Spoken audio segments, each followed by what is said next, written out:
દેશ મારા બાપા રહેતા હતા એ વખતના એસટી પાસ અમારી પાસે, તો અમે હર વખતે જમીન ફાળવણી વખતે કોઈ જમીન અમને મળી નથી. અને અનેક વખતે મેં અરજી કર્યું, ટીકેદરા ડીએફઓ એણે અરજી લખીને મોકલી કે જે તે વખતે કાંઈ પ્રાપ્ત થાય ત્યારે તમારી અરજી યોગ્ય કરજો. તો એ મુદ્દો મારી પાસે પીડ્યો છે.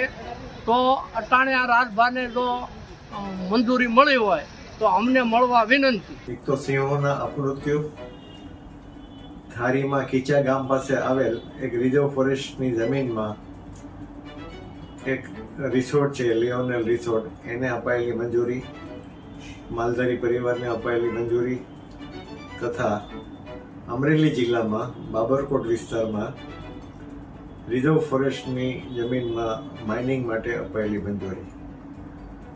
આ બધી બાબતોથી ચિંતિત થઈ સ્ટેટ બોર્ડ ફોર વાઇલ્ડલાઇફના 5 હાલના સભ્યો અને 2 પૂર્વ સભ્યોએ સાથે મળી અને વડાપ્રધાન શ્રી, મુખ્યમંત્રી શ્રી તથા કેન્દ્રના અને રાજ્યના અધિકારીઓને એક પત્ર લખેલ છે. આ બધી મંજૂરીઓની તપાસ કરવામાં આવે અને યોગ્ય નિર્ણય લેવામાં આવે સિંહોના તથા ગીરના હિતમાં.